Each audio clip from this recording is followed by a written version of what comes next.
Libro de los Hechos, para que podamos meditar en esta lectura. Libro de los Hechos, capítulo 1. La palabra del Señor en el poderoso nombre de nuestro Señor Jesucristo. Vamos a leer bajo la bendición del Padre, Hijo y Espíritu Santo. Bienvenidos todos. Dice la Biblia: en el primer tratado, oh Teófilo, hablé acerca de todas las cosas que Jesús comenzó a hacer y enseñar hasta el día en que fue recibido arriba, después de haber dado mandamientos por el Espíritu Santo a los apóstoles que había escogido, a quienes también, después de haber padecido, se presentó vivo con muchas pruebas indubitables, apareciéndoseles durante 40 días y hablándoles acerca del reino de Dios. Bien, el libro de los Hechos es un libro histórico, no es un libro doctrinal. Tengas en cuenta lo que vamos a leer y vamos a estudiar. Como inicio y plataforma deben saber eso. Es un libro histórico. ¿Por qué debemos tener en cuenta esto al leer la Biblia? La Biblia tiene libros históricos, libros poéticos, libros proféticos, tiene libros de sabiduría y tiene doctrinas para la iglesia, cartas o epístolas para la iglesia. Entonces, los libros, y tiene el Pentateuco. Los libros históricos son aquellos que contienen, como la palabra lo dice, reseñan historia. Hay gente hoy en día haciendo un montón de locuras en las iglesias evangélicas porque lo leen en los libros históricos. Por ejemplo, leen el libro de Samuel o el libro de Reyes o Crónicas, y que el profeta Eliseo hizo tal cosa allá, hizo así, o agarró el manto y Elías se lo lanzó a Eliseo y lo hizo de esta forma. Entonces aparecen un montón de evangelistas ignorantes tratando de impresionar al público y dicen que ahí cargan también el manto, igual que Elías, y que se lo van a arrojar a algún Eliseo. Entonces lanzan el manto y entonces los incautos, niños indoctos, comienzan a tirarse al piso y a convulsionar cuando le lanzan la chaqueta del predicador. Entonces la colonia, el perfume italiano del predicador les cae encima y el olor los tumba y comienzan con todo ese espectáculo. Eso es precisamente por la ignorancia que tenemos en masa en nuestras congregaciones. La manipulación psicológica, psíquica, abunda en nuestras iglesias. Gusta el espectáculo, la emoción, no gusta la seriedad, no gusta el poder del Espíritu Santo verdadero, escrito, registrado en la palabra del Señor, sino el emocionalismo, la manipulación psicológica, la manipulación incluso de parapsicología. Les gusta usar elementos que ellos llaman sobrenaturales, dicen ellos, más allá de lo natural. Pero no necesariamente eso es espiritual o viene de parte de Dios, sino que eso es psíquico y en el sentido espiritual es de la parapsicología. Usan asuntos allí de la brujería, de la adivinación. Comienzan con todo ese cuento de estoy viendo un número telefónico y comienzan 322-7584 no sé qué, entonces aparece alguien por ahí. Nosotros no sabemos cómo ellos adivinan el número, si es que de antemano lo han buscado antes del culto, en Facebook, en las redes o de qué manera han hecho la trampa. El caso es que pareciera como que adivinan un número y luego que adivinan el número, entonces le lanzan una palabra a esa persona o a esa familia. Todo eso sucede tratando ellos de imitar a los verdaderos profetas del Señor escritos en la palabra, que hicieron señales maravillosas que no tenían nada que ver con la adivinación, sino con el don de ciencia, de sabiduría, dones proféticos que el Señor ha dado a sus siervos. Entonces falsifican los dones del Espíritu Santo, escritos en 1 Corintios capítulo 12, y comienzan con una manipulación psicológica.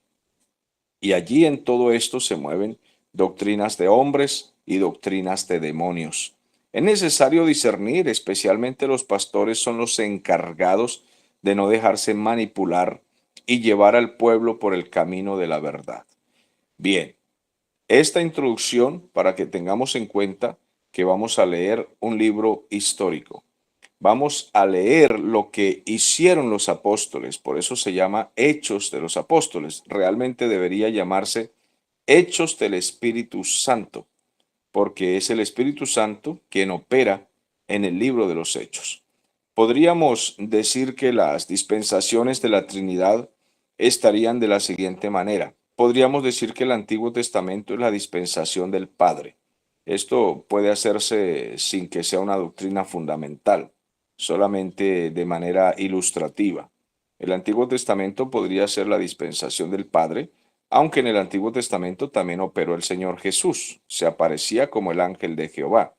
Y el Espíritu Santo también venía sobre ciertos personajes en el Antiguo Testamento. Pero podemos de manera ilustrativa decir que era la dispensación del Padre. Luego, cuando el Señor Jesús vino y estuvo con sus discípulos, podemos decir que la dispensación del Hijo.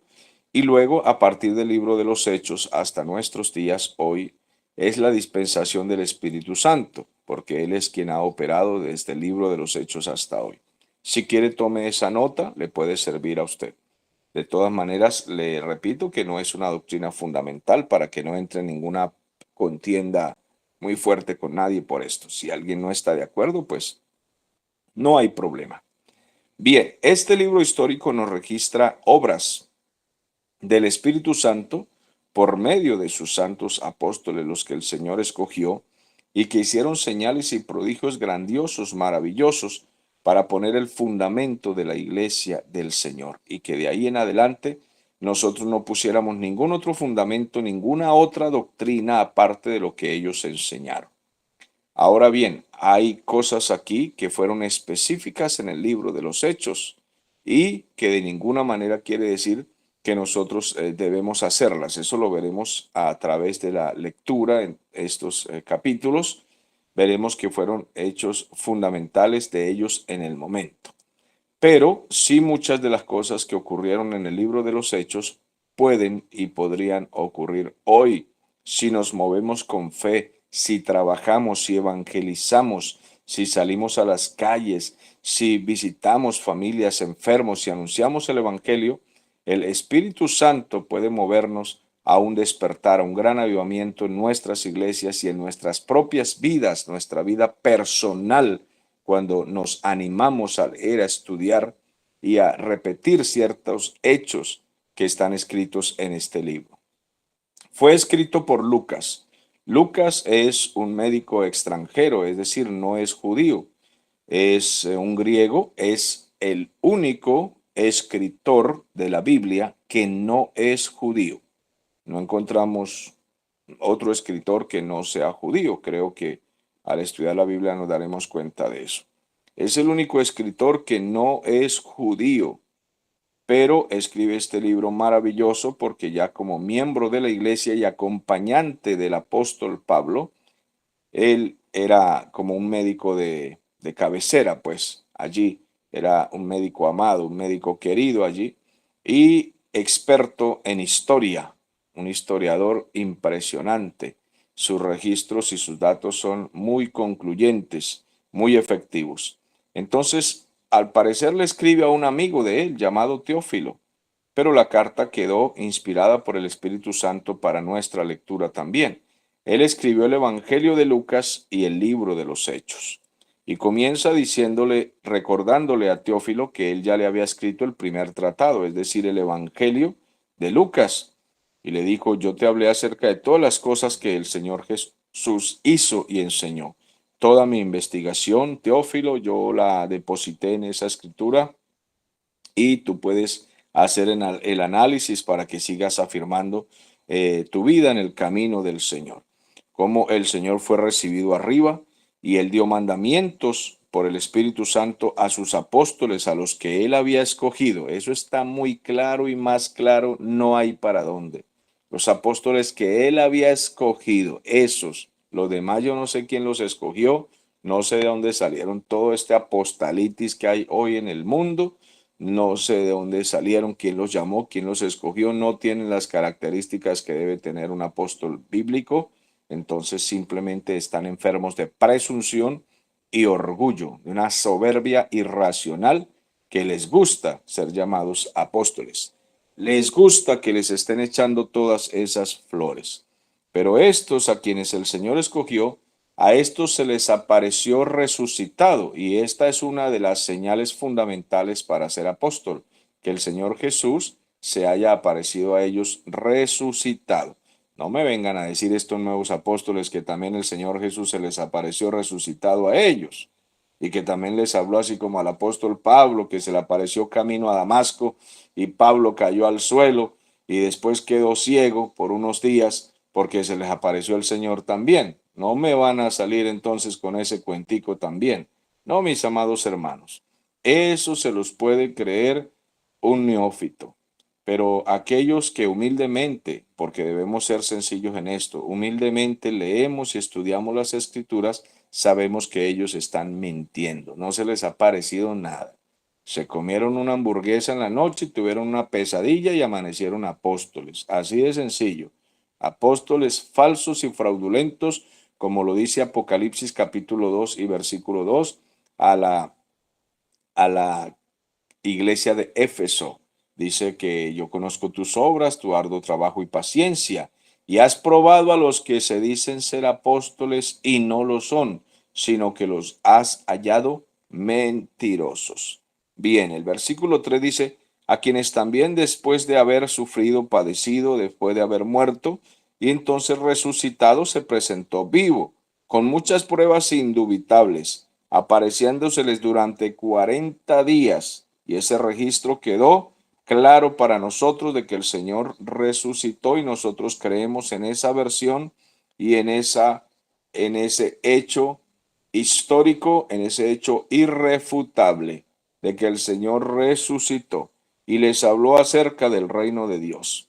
En el versículo 4 dice, y estando juntos, les mandó que no se fueran de Jerusalén, todavía no se vayan de Jerusalén, todavía no tomen decisiones, todavía no hagan ninguna cosa que no se les haya mandado, todavía no salgan de la ciudad, no se pongan a inventar cultos ni nada de eso, solo manténganse aquí esperando en oración, solo en oración hasta que reciban la promesa del Padre, que es el Espíritu Santo, la cual les dijo, la cual les dijo el Señor Jesús así, oísteis de mí.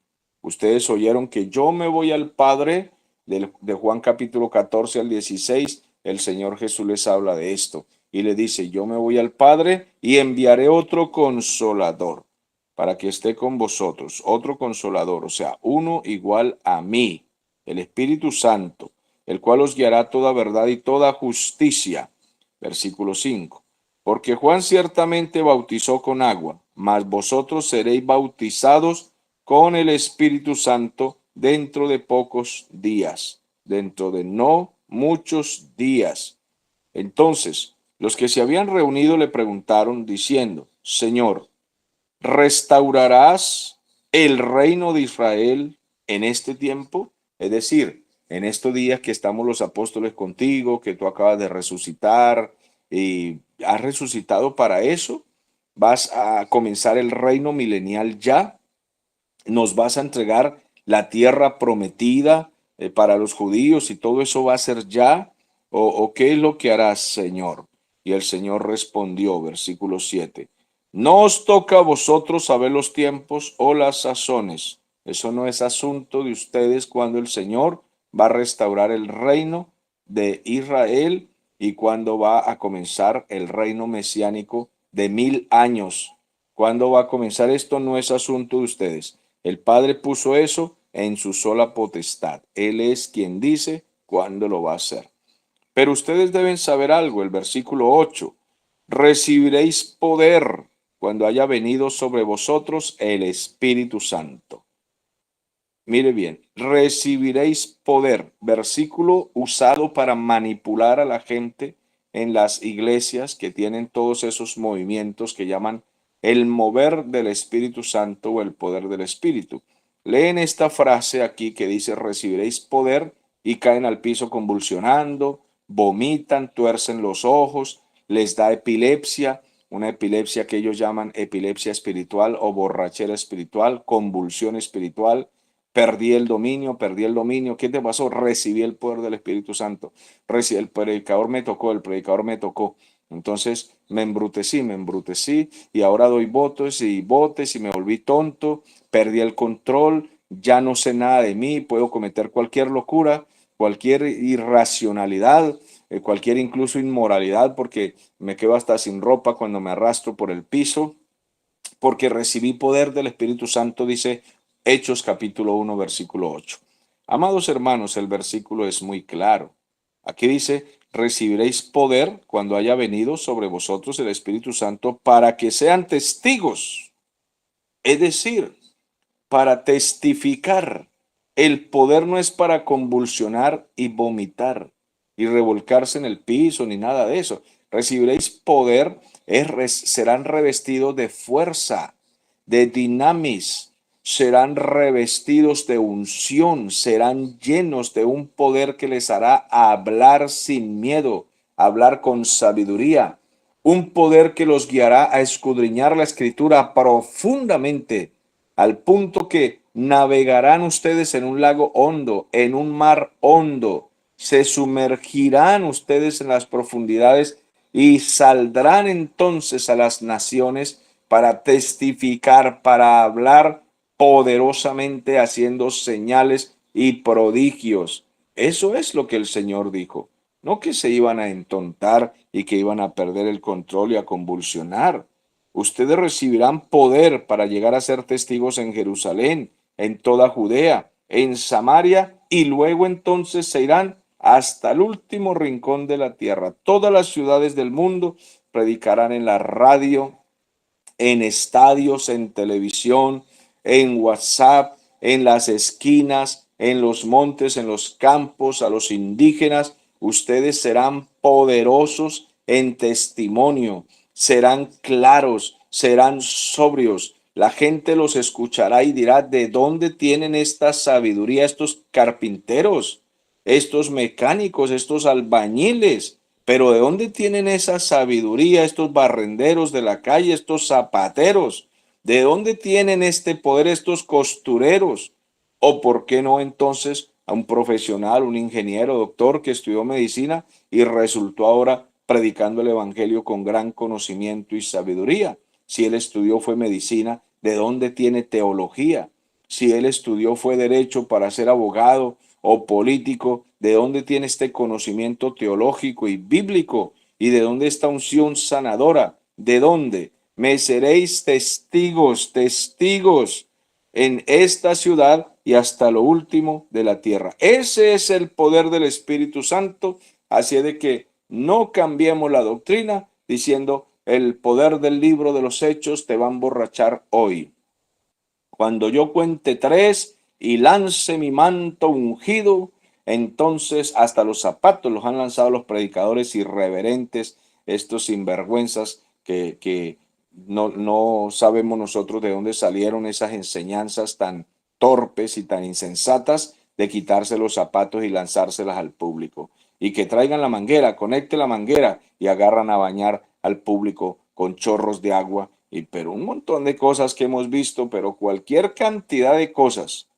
Por allá hay un predicador que se mete en un tonel de agua y, en ropa interior y entonces el público viene con un vaso y como él se bañó allí en esa agua quedó ungida con el sudor de este predicador.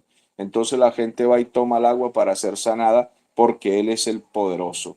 Amados hermanos, existe toda clase de manipulación. En África hay un pastor que le ha dado gasolina a beber al público.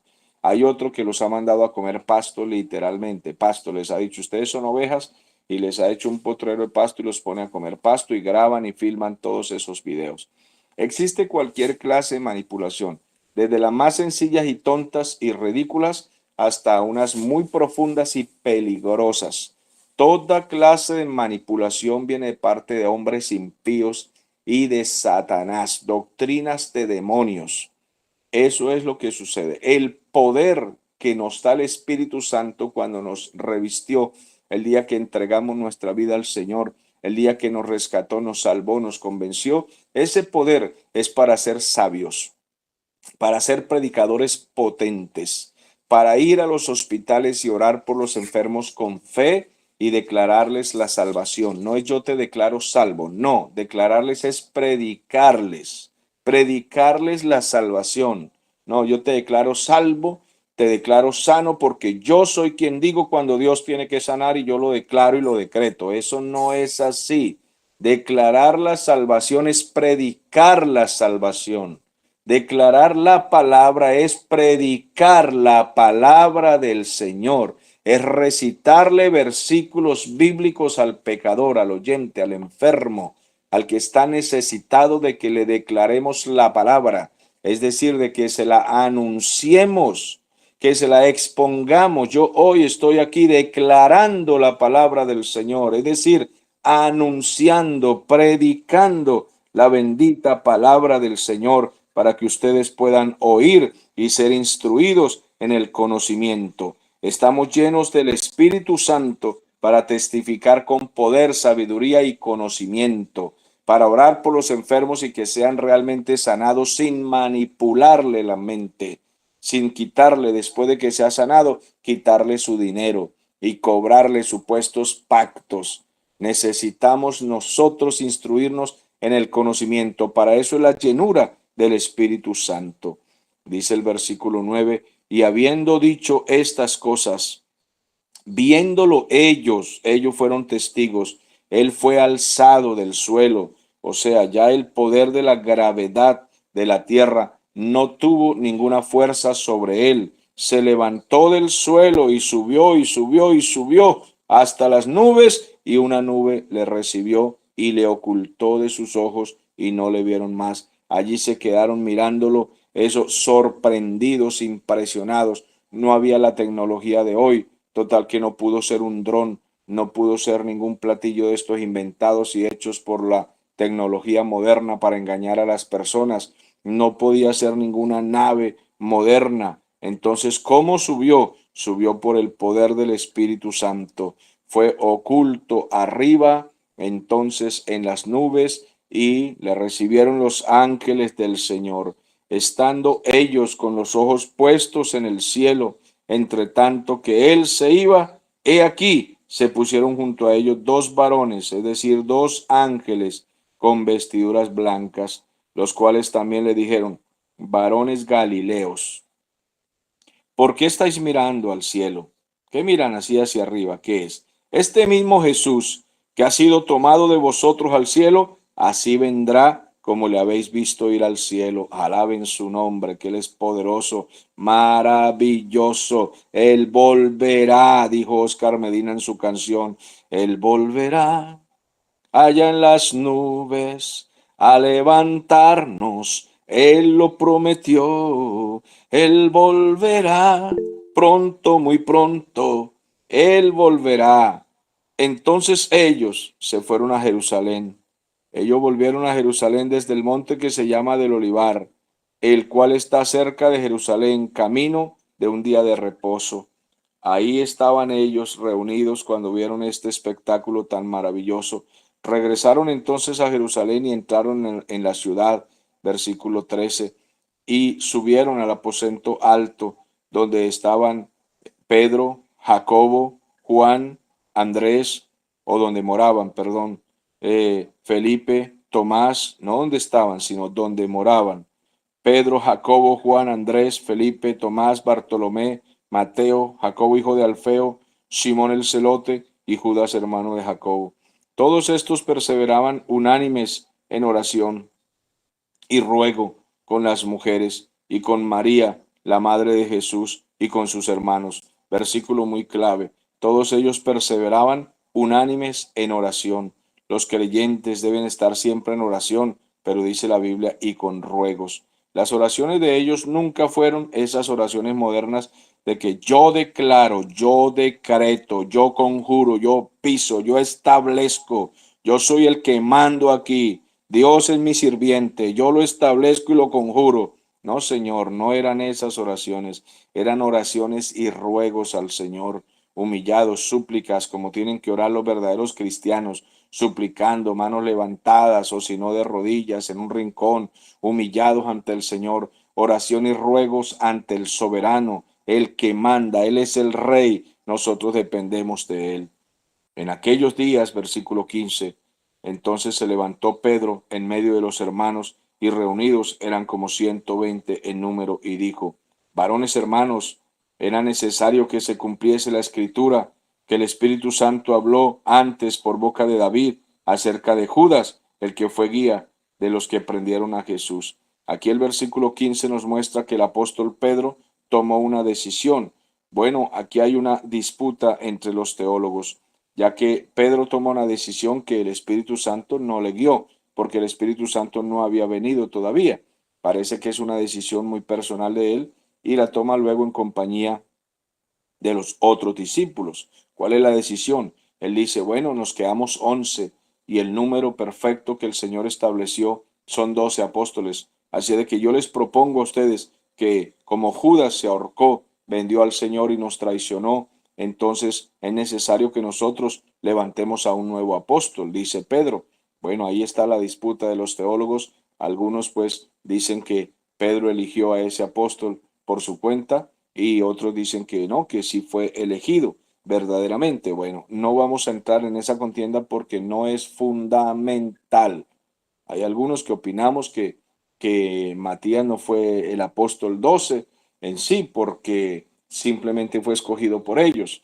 Pero hay otros que opinan que sí, entonces no entren en esa polémica. Lo cierto es que Matías sí los acompañó y de todas maneras fue un gran siervo de Dios. Eso es lo que se puede decir.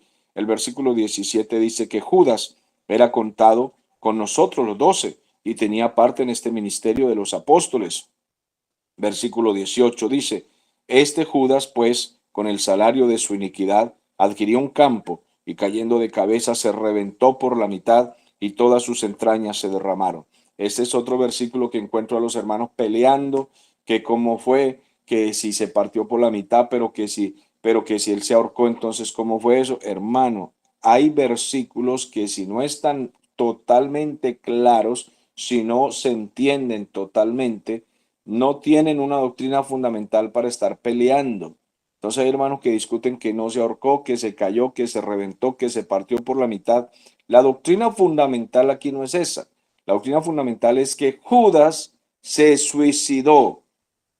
Entendemos que se ahorcó y se suicidó. Lo demás no es fundamental. Se suicidó.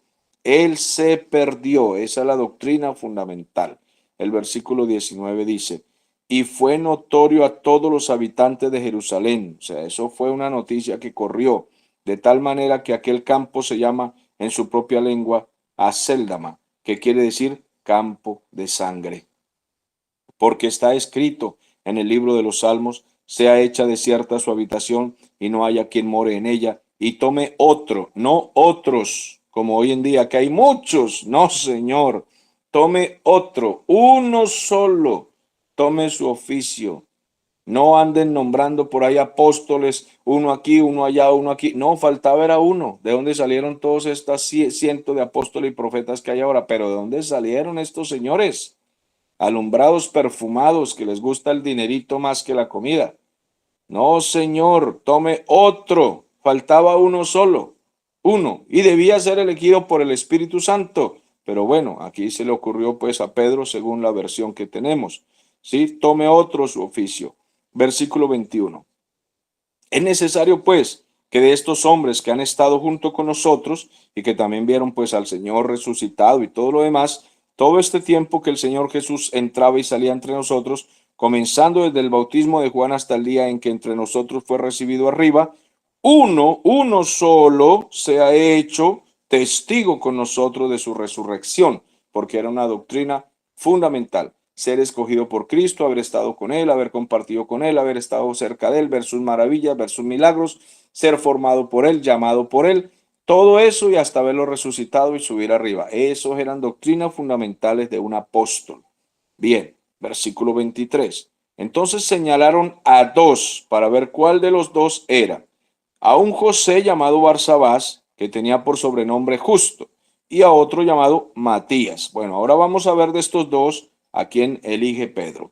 Y oraron y dijeron, tú, Señor, que conoce los corazones de todos, muestra cuál de estos dos has escogido. Ellos oraron al Señor, pero el texto, como es histórico, no dice que el Señor les respondió nada, solo narra que ellos oraron. Cuando usted ora, no siempre es que el Señor le está respondiendo, no, usted está orando. Hay gente que dice, Señor, yo oro porque me voy a casar con fulanito. Entonces, sí, ya listo, ya oré. Ajá, pero el Señor que dijo, bueno, no sé, de todas maneras yo me caso con fulanito. No, pero es que usted oró, pero el Señor ¿qué dijo? Ese es el problema. Oró, pero el Señor no ha respondido. Entonces, no siempre una oración significa que el Señor respondió. La Biblia registra la oración, pero no registra que el Espíritu Santo haya respondido. Solo dice que ellos tiraron suertes. Entonces, esto no era lo que el Señor le había dicho a los apóstoles en sí. Pero esa es una versión, la versión en la que yo pues me ubico. La otra versión de otros teólogos dicen que sí, que el Señor lo aprobó. Entonces ya es una discusión en la que yo no voy a entrar, pues yo creo que no era la forma que los apóstoles debían hacerlo, pero no vamos a entrar en esa polémica. Lo cierto es que el Espíritu Santo todavía no había descendido y no los estaba dirigiendo todavía el Espíritu Santo, no había descendido. El Señor Jesús le dijo, quédense quietos aquí, quietos, esperen, esperen aquí, esperen. Y luego entonces, cuando venga el Espíritu Santo, ustedes van a ser testigos porque Él los va a guiar a toda verdad y toda justicia. Entonces ellos pues se pusieron a escoger un apóstol, versículo 25, para que este que vamos a escoger tome la parte de este ministerio y apostolado de que cayó Judas por transgresión para irse a su propio lugar. Bueno, no dice para que este que vamos a escoger, dice, sino para que tome la parte de este ministerio. Es decir, estaban orando a Dios y ellos dieron por hecho que el Señor estaba respondiendo. ¿Cómo? Porque el versículo 26 dice, y les echaron suertes. Bueno, más claro no podría ser, es cuestión de leer el texto bíblico. Dice, les echaron suertes y la suerte cayó sobre Matías y fue contado con los 11 apóstoles. Entonces, ya con Matías eran 12. Bueno, mis amados hermanos, esta es la lectura del capítulo 1. Les pido por favor que no se concentren en la discusión sobre Matías, ya que la historia registra a Matías como un hombre de Dios que acompañó a los apóstoles, no lo registra como un impío, ni un descarriado, ni como Judas, ni nada de eso. Lo registra como un hombre de Dios. Solamente que no sobresale ningún hecho, sino que sobresale el apóstol Pablo. La Biblia lo registra más adelante cuando vayamos a leer de que aparece Pablo como un apóstol verdadero escogido por el Señor. Entonces no es un tema para entrar en mucha polémica, solamente leemos el libro histórico y podemos sacar de allí lo que sea bueno para nosotros. ¿Qué podemos extraer aquí? Que el Espíritu Santo vino a la iglesia para llenarnos de poder para testificar. Y que cuando nosotros oramos, no siempre es que ya Dios respondió, no, tenemos que esperar la verdadera respuesta del Señor. Podemos extraer esto de este capítulo 1 y así cerramos la lectura.